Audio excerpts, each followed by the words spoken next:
என்பதற்கு ரொம்ப அருமையான ஒரு உதாரணம் கம்பராமாயணத்தில். உன் ஒரு துணைவன் ஒருங்கு அடை உணர்வினோர் ஓய்வியில் மாயையின் பெருங்கடல் கடந்தனர் பெயரு பெற்றி போல் கருங்கடல் கடந்தனென் காலினால் என்றான். உருக்காட்டு படலத்துல இதை இது காளிதாசனுடைய வாக்கியம். மாருதி சாகரம் தீர்ணகா சம்சாரம் இவ நிர்மமகா. ராமபிரானுடைய திருநாமத்தை பெற்று சம்சாரத்தை எப்படி கடப்பார்களோ அது மாதிரியாக அடியேன் இந்த கடலை கடந்தேன் என்று ஹனுமான் சொல்லுவதாக கம்பனும் பாடுகிறார், காளிதாசனும் பாடுகிறார். அது மாதிரி பாசனிடத்திலேருந்து எடுத்துக்கொள்ள வேண்டும் என்றால், வாலி இந்த அமிர்த மதனம் பொழுது திருப்பார்கடல்ல கடஞ்சார் என்கின்ற விஷயமோ அல்லது வாலியினுடைய சிவபக்தியோ இதெல்லாம் பாச நாடகத்துல வர விஷயம். பாசன் காளிதாசனுக்கே வழிகாட்டி. அந்த பாச நாடகத்தினுடைய ஒரு இன்ஸ்பிரேஷனும் கம்பநாட்டாழ்வான் இடத்துல இருக்குங்கிறத பார்க்கலாம். இவ்வாறு சில விஷயங்கள் இதெல்லாம் சாப்தம் என்பதற்கு கீழே கொண்டு வருகிறேன். இன்னும் 2 விஷயங்கள் பகிர விரும்புகிறேன். ஒன்று, பொதுவாக ராமபிரான் மாரீச்சனை வதைத்து திரும்பி வருகையில் சீதாதேவியை காணவில்லை. உடனே தேடத் தொடங்குகிறார். வால்மீகி ராமாயணத்தில் அங்கு எப்படி புலம்பினார் என்று சில சர்க்கங்கள் உள்ளன. அது கம்பராமாயணத்தில் கிடையாது அந்த அம்சம். ஆனால் வேற ஒரு விஷயம், இந்த புலம்பின சர்க்கங்கள் கடந்து ராமன் தடயங்களை தேடுகிறார். நேர கம்பன் அதுக்கு போயிடுறார். தடயங்களை தேடுகிறார்கள் பொழுது ரொம்ப அற்புதமா இருக்கும். கம்பராமாயணத்திலையும் அற்புதமா இருக்கும், வால்மீகி ராமாயணத்திலையும் அற்புதமா இருக்கும் அந்த இடம். அதாவது ராவணனுடைய அடிச்சுவடு, சீதாதேவி ஓடும் பொழுது தேவியினுடைய அடிச்சுவடு, விழுந்திருக்கக்கூடிய பூக்கள், அதுக்கப்புறம் உடைந்த தேர், இது எல்லாத்தையும் காணுகிறார். ஒவ்வொன்றத்தையும் லக்ஷ்மணனிடம் பகிர்ந்து கொள்ளுகிறார். பக்கா டிடெக்டிவ் ஸ்டோரியா இருக்கும் இந்த இடம். 2 ராமாயணங்களையுமே. அதுவும் எங்கேயுமே இந்த விக்டிம் தானே ஒரு எவிடன்ஸை கிரியேட் பண்ண மாட்டான். சீதா பிராட்டி அதை செய்தா. அப்போ தேவியினுடைய ஒரு இன்டெலிஜென்ஸ் எப்படி இருக்குன்னு பாருங்க. தேவியை ராவணன் அபகரித்து கொண்டு போகும் பொழுது சீதா பிராட்டியே பட்டுன்னு இந்த தன்னுடைய பூஷணங்கள் எல்லாத்தையும் கழட்டி அதை தன்னுடைய வஸ்திரத்துல கட்டி வானரர்கள்ட்ட தூக்கி எறிஞ்சா என்கிறது தானே எவிடன்ஸுக்கு விக்டிம் எவிடன்ஸ் கிரியேட் பண்றது அப்படிங்கிற ஒரு இன்டெலிஜென்ஸ். இது எல்லாத்தையும் வைத்து அனுமானிக்கிறார். இது ஒவ்வொன்றுத்தியா வச்சு பூக்கள் செதறி கிடைக்கின்றனவே, என்ன நடக்கிறது, எப்படி இந்த போர் நடந்திருக்கும், எல்லாத்தையும் அனுமானிச்சு ஒரு மேத்தமேட்டிக்கல் கால்குலேஷன் நடக்கும் இங்க. இதெல்லாம் அனுமான பிரமாணம். அதன் பிறகு என்னென்ன ஜடாயு மூலமாக தெரிந்து கொள்ளுகிறார். ஜடாயுவுக்கு ஆப்தர் என்று பெயர். யார் உள்ளதை உள்ளபடி சொல்லுகிறாரோ அவருக்கு ஆப்தர்னு பெயர். ஆப்த வச்சனம் ஜடாயு கூறியது ஆப்த வச்சனம். சாப்தமே 2ன்னு வச்சுக்கோங்களேன். சாஸ்திரங்கள் சொல்லுவது சாப்தம், அது ஆகம பிரமாணம்னு பேரு. ஆப்த வச்சனம்ங்கிறது உள்ளதை உள்ளதுபடி சொல்லுகின்றவர்கள், அவர்களுக்கு ஆப்தர்கள்னு பேரு. ஜடாயு கூறியது இங்க ஆப்த வச்சனம். இருந்தாலும் அதுல திருப்தி அடையல ராமபிரான். ஓரளவுக்கு அதை மனதில் கொண்டு மேல தேட ஆரம்பிச்சு கபந்தன் சபரி மூலமாக சுக்ரீவனிடத்துல ஹனுமான் போய் பார்த்து கொண்டு வருகிறார். ஏன்னா ராவணன் கொண்டு போனான் என்று தெரிகிறது. ராவணன் லங்கையில் தான் வைத்திருக்கிறானா என்கிறத பார்ப்பதற்காக ஹனுமானை அனுப்புறார். ஹனுமான் போய் தேவியை கண்டு தேவியுடன் பேசி தேவியிடமிருந்து சூடாமணியை பெற்று வருகிறார். மறுபடியும் அனுமானை கண்டு அனுமானுடைய பாடி லாங்குவேஜ், அந்த பாடி லாங்குவேஜை கண்டு அனுமானிக்கிறார். இதை மறுபடியும் அனுமான பிரமாணம். என்னென்ன அங்கு அவன் செய்கையே அளவை. கம்பராமாயணத்தில் அளவைங்கிற சொல் வருகிறது. பிரமாணம்ங்கிறதுக்கு தமிழ்ல அளவை. அளவை ஆம் என ஓங்கிய உணர்வினால் விளைந்தது உன்னினுள் வீங்கின தோள் மலர்கண்கள் விம்மின நீங்கியது அருந்துயர் காதல் நீண்டதே. ஆஞ்சநேய சுவாமி அங்கிருந்து வருகிறார். வந்தார் என்றால் மேலும் சிலிர்த்து ஆனந்த பாஷ்பம் விட்டு நிற்கக்கூடிய அனுமனை கண்டு இந்த பாடி லாங்குவேஜ் இதை பார்த்து இந்த செய்கையே அளவை, இந்த செய்கை ஒரு பிரமாணம், நிச்சயமாக இவர் சீதாதேவியை கண்டிருப்பார் என்று ராமபிரானுடைய தோள் வீங்கின. அடேங்கப்பா, அந்த தோல் அப்படி ரவுண்டா அப்படி வெளியில வந்துதான். இது கம்பநாட்டாழ்வான் அடிக்கடி ராமபிரானுடைய தோல் வீங்கியதை பத்தி பேசுவார். கம்பன் தான் இதை அனுபவிக்கிறார். தோல் வீங்கிறத பத்தி வால்மீகி எனக்கு தெரிஞ்சு எங்கேயும் சொல்லல. எங்கேயாவது சந்தோஷப்பட்டார் ராமபிரான் என்றால் அவருடைய தோல் இப்படி வரும். நம்ம அழகர் கோவில்ல தரிசனம் பண்ணிட்டு வெளில வரும்போது ஒருத்தர் நின்றுட்டு விசிறிட்டு இருப்பார் இல்லையா, அவர் தோல் மாதிரி ராமபிரானுடைய தோல் அப்படி வீங்கும் அப்படிங்கிறத கம்பநாட்டாழ்வான் எடுத்து காட்டுகிறார். மலர் கண்கள் விண்மின, கண்கள்ல கண்ணீர் வருகின்றன, அவருடைய துயரம் நீங்கியது, காதல் நீண்டதே. இதுக்கெல்லாம் என்ன பொருள் சொல்றது? அப்படியே சொல்ல வேண்டியதான், காதல் நீண்டதே. அப்பொழுதுதான் அடுத்தது அனுமன் மேல கூறுகிறார், அது பிரத்யக்ஷ பிரமாணம். அனுமன் கூறுவது எப்படி இருக்குன்னா, கண்டனின் கற்பினுக்கு அணியை கண்களால் தென்திரை அலை கடல் இலங்கை தென்னகர் அண்டர் நாயகினி துரத்தி ஐயமும் பண்டு உள துயரும் என்று அனுமன் பண்ணுவாயான். கண்டேன் சீதையை, கண்டேன் சீதைன்னு சொன்னா போதும், இன்னும் கொஞ்சம் பவர்ஃபுல்லா ஆட் பண்றார் பிரத்யக்ஷத்தை. கண்களால், கண்களால் கண்டேன், கற்பினுக்கு அணியை சீதாதேவியை கண்டேன் என்கிறதை ரொம்ப அற்புதமா இங்க ஹனுமன் சொல்ல, அதன் பிறகு என்ன ஆச்சு அப்படின்னா சூடாமணியை எடுத்து கொடுக்கிறார். இது பிரத்யக்ஷத்தை இன்னும் கொஞ்சம் ருஜுப்படுத்துறார்.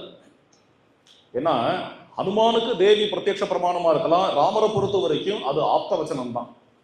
இந்த ஆப்த வச்சனத்தை ருஜுப்படுத்துறதுக்கு சூடாமணியை கண்ட உடனே பொடித்தன கோமம் பொந்து பொழிந்தன கண்ணீர் பொங்கி துடித்தன மார்பும் தோளும் தோன்றின வியர்வின் துள்ளி மடித்தது மணிவாய் ஆவி வருவது போவது ஆகி தடித்தது மேனி என்னே யார் ஊர் தன்மை தேர்வாகார். ரோமங்கள்லாம் புலகாங்கிதமாக ஆகி கண்ணீர் சுரந்து, அதன் பிறகு அங்கு மார்பும் தோளும் அவருடைய உள்ளம் பொங்கி மடித்தது மணிவாய், அவருடைய உதடுகள் மடித்து, இந்த ஆத்மா அவருடைய ஆவி இருக்கே அது ஃபிளாஷ் ஆகிற மாதிரி இருந்தது, அது ஸ்பூர்த்தியா இருந்தது. அப்படி எம்பெருமானுடைய திருமேனி ஆச்சரியமாக காட்சி அளித்தது சூடாமணியை கண்டு என்று.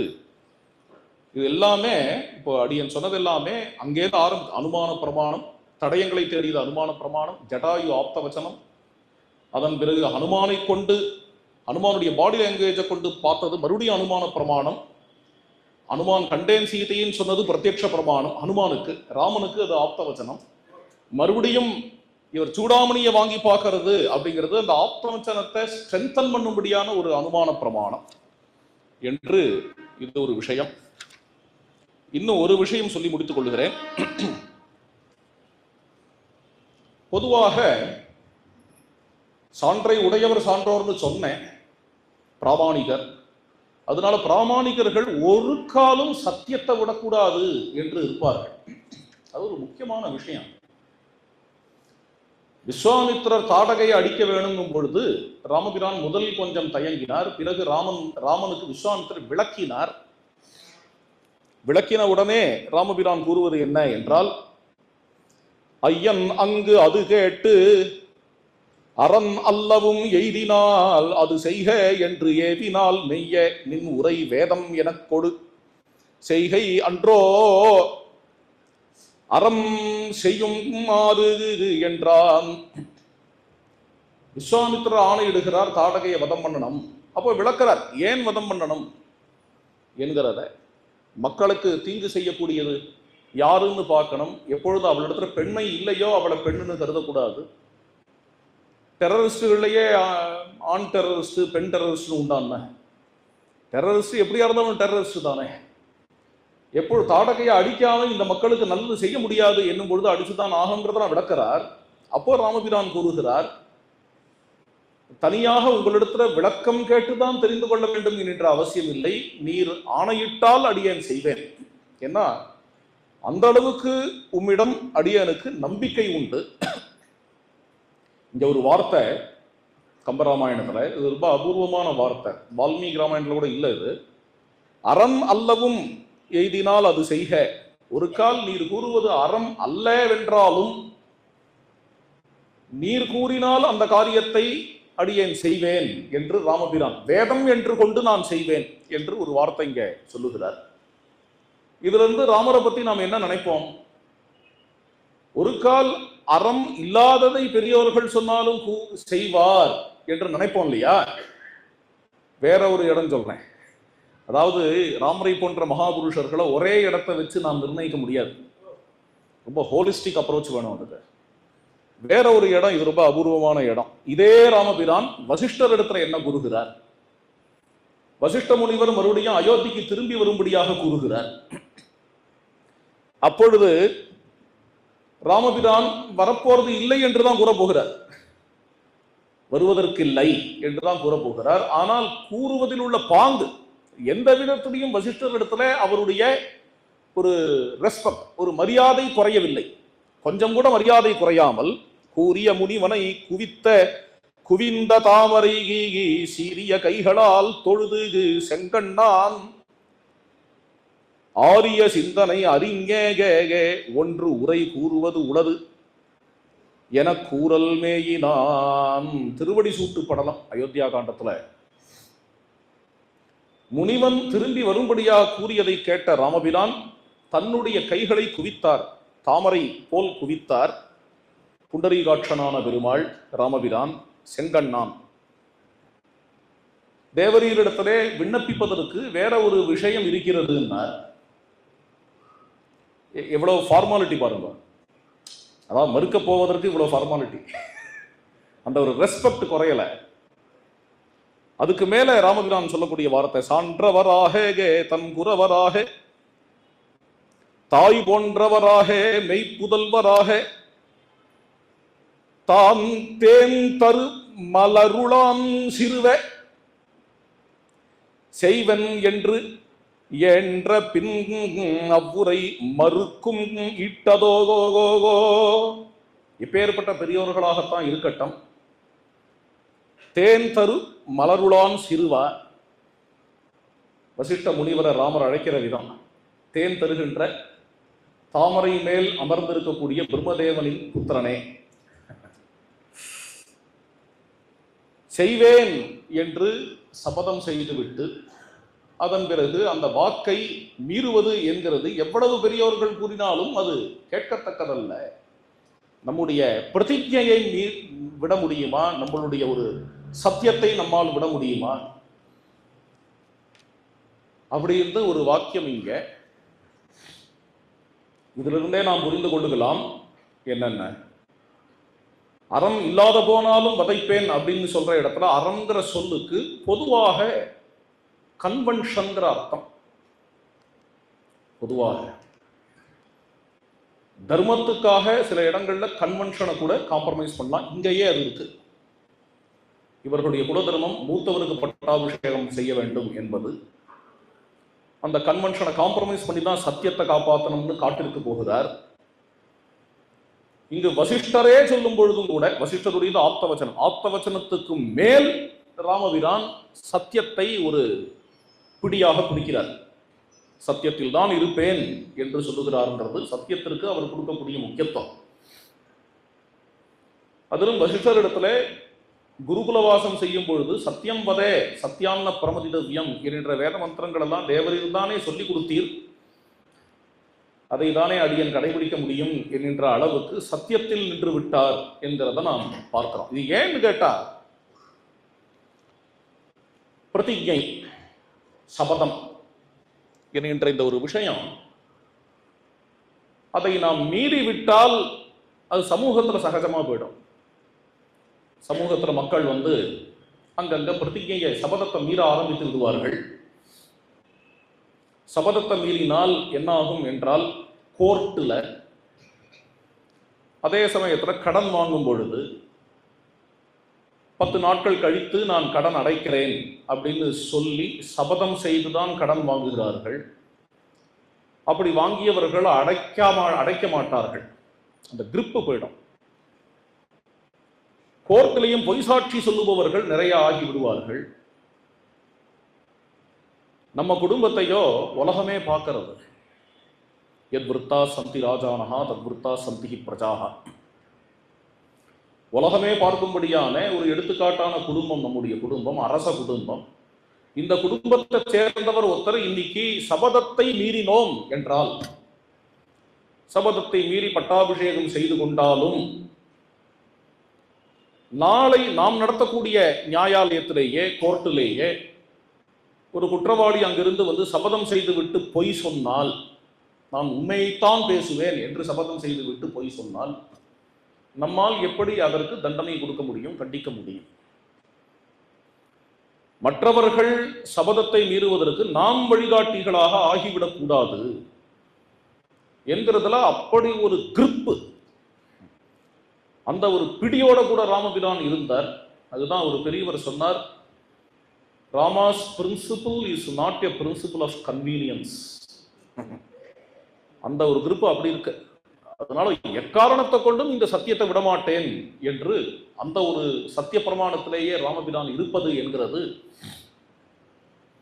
ராமாயணத்திலேயே பல இடங்கள்ல இந்த சத்தியத்துக்கு, சபதத்துக்கு மிகவும் முக்கியத்துவம் உண்டு. விஸ்வாமித்திரரிடத்துல வாக்கு கொடுத்துடுறார் தசரத சக்கரவர்த்தி, ராமனை உம்மிடத்திலேயே கொடுத்துடுறேன், வாலிய வதம் பண்ணுவேன் என்று ராமபிரான் கொடுத்த வாக்கு. பின்பு விபீஷணனுக்கு பட்டாபிஷேகம் பண்ணுவேன்னு ராமபிரான் கொடுத்த வாக்கு. இது எல்லாத்திலையுமே சத்தியம் என்று ஒன்று பிரதிகை செய்து விட்டால் ஒரு காலம் மீறமாட்டேன் என்று ராமர் இருக்கக்கூடிய தன்மை, இது மூலமாக ராமபிரான் பிராமாணிகராக ஆகிறார். அதாவது சிறந்த பிரமாணம், சிறந்த சான்றோனாக ஆகிறார் என்கிறத நாம் பார்க்கிறோம். இது ஒரு பெரிய சமுத்திரம், கம்பனில் பிரமாணங்கள் என்கிற இந்த ஒரு பெருங்கடல்ல நாம் சில துளிகளை தான் இப்பொழுது கிடைத்த நேரத்தில் பார்த்தோம். மிகவும் ஒரு அருமையான சத்சங்கம் இங்கே வசோர்தாராவில் ஸ்ரீ சீதாராம ஐயர் முதலியவர்கள் எல்லோரும் கம்பன் மன்றத்தில் இருக்கிறவர்கள் மாதம் நடத்தி கொண்டு வருகிறார்கள். கணக்கு பார்த்தோன்னா 20 வருஷமா நடக்கிறதா தெரிகிறது. 20 வருஷமா விடாம ஒரு அழகான ஒரு சத்சங்கம் நடந்து கொண்டு இருக்கிறது என்கிறதே இங்கே பகவத் சாநித்தியம் இருக்கிறதுக்கு அறிகுறி. இந்த சங்கத்தை நடத்துறவர்கள் எல்லோருக்கும் எல்லா விதமான க்ஷேமமும் கிடைக்கணும்னு பகவான் இடத்துல பிரார்த்தனை பண்ணிக்கிறேன்.